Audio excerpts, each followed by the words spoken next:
Okay, so from the time lapse you could see that we got most of this engine bay stripped. There's just a couple of things still left, like this I'll do tomorrow, and then I'll take these pipes off tomorrow as well.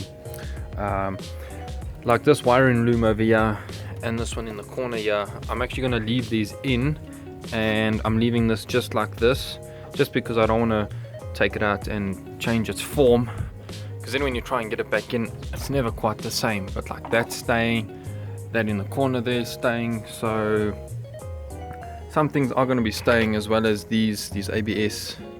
I'm assuming these are for the ABS sensors.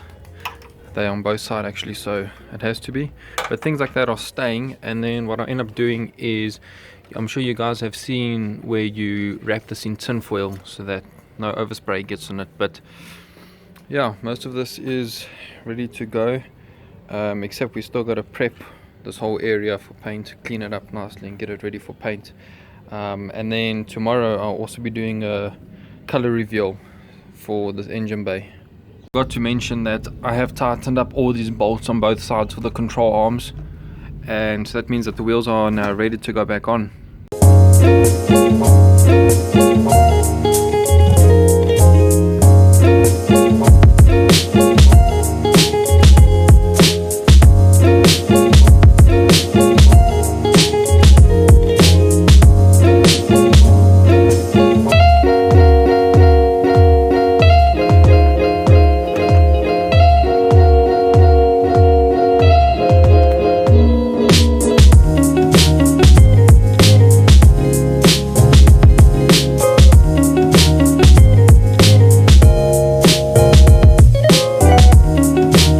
So quick question for the Miata experts: these bolts on your control arms, you'll see they have like these alignment marks. I don't know exactly where they should be, so if anyone can tell me where these need to be, that will be great.